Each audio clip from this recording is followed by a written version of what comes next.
We make our own luck in life, right? We do. We all have control over our own fate. Well, not this guy. Not Robert Johnson. In 1938, Robert was just your average hardworking man. He had a job, a wife, and a small house. Life wasn't easy. Times were tough, but he didn't complain. Then came June 1938. Robert was strolling around Dallas when he saw a guitar shop. He loved music, learned guitar from a mail order course, so he went inside. That's where he met Son House, a legendary blues musician. They jammed together. Robert was amazing, and soon he was performing at house parties and small gigs. Son House even became his mentor. Things were looking up. Robert got an electric guitar and amplifier. For the first time, he could afford new clothes. Wife and son got shoes they needed, but the good times didn't last. On November 1st, 1938, Robert died. Cause of death, heart attack. Well,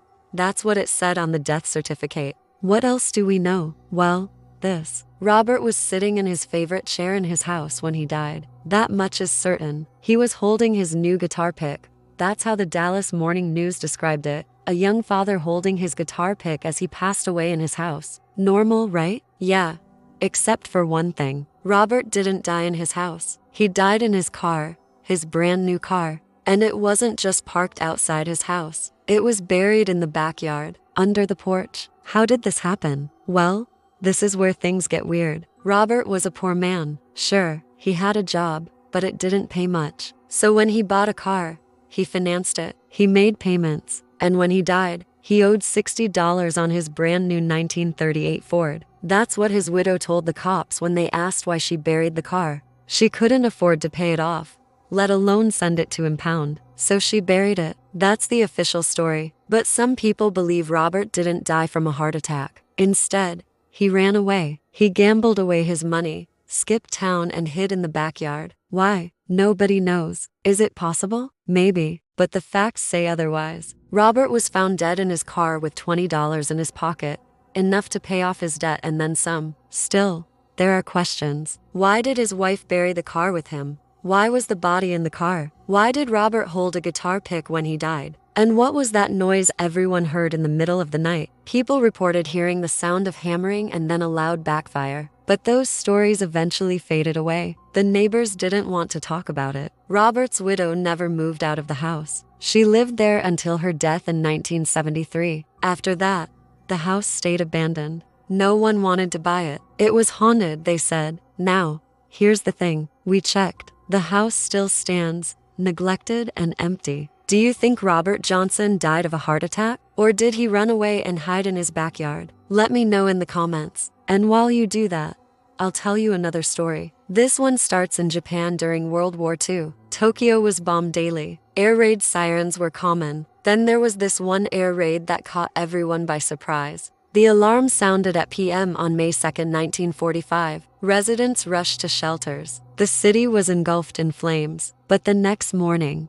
they realized something. The raid had targeted a different part of town. The damage was severe, but there was no panic. People returned to their homes, all except one. Takachio Ishikawa returned home and he was never seen again. His family searched the shelters. They asked the police, posted flyers, but nothing. He was gone. What happened next baffled them. Takachio's house was completely destroyed, yet his bike was parked right outside his front door. Then there was his desk. It was thrown onto the street, covered in papers. They looked important, but everything was burned except one. It read, "Do you remember when I brought home a beautiful round orange box? You were very happy about it. Please throw it into the river. I love you." Then there was his lunchbox. It was completely untouched, still sitting on his desk. Inside was a bento with rice and fish. It was cold, but nobody touched it. Fearful eyes staring blankly into space. Who could have done this? Why would someone kill him and leave a note to his wife? The police were stumped. They offered a reward,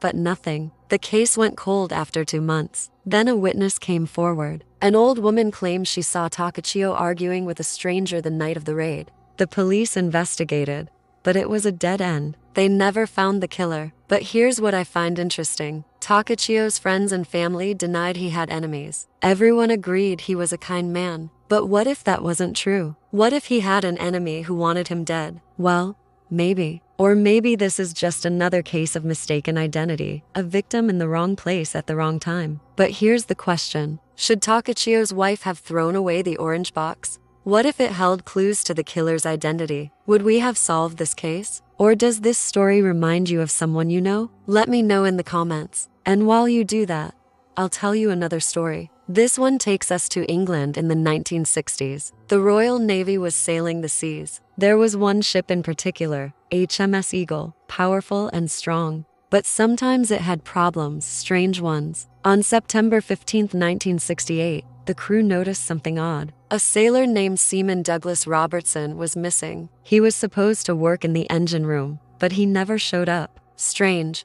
But it happens. The crew looked for him. They asked his colleagues. No one had seen him since the night before. He vanished without a trace. The crew launched a massive search, but nothing. Where did Douglas go? Did he desert? Did he fall overboard? Well, that's what they thought until they inspected the ship. That's when they found the first clue. The ship's logbook, normally filled with engine readings and reports, but that day it was blank. Someone erased the entire entry, and it wasn't the only thing that disappeared. The ship's doctor, Lieutenant Commander Ian Ralph, noticed something odd. Prescription pads were missing from the medicine cabinet. He confronted the nurse, Petty Officer Doreen Young. She admitted to taking them. She confessed she forged Commander Ralph's signature to get medication for her sick mother. But when the police arrived and searched her cabin, they found more than prescription pads. They found Douglas's body. His throat was slit. How did this happen? Who killed him? The police interrogated the crew,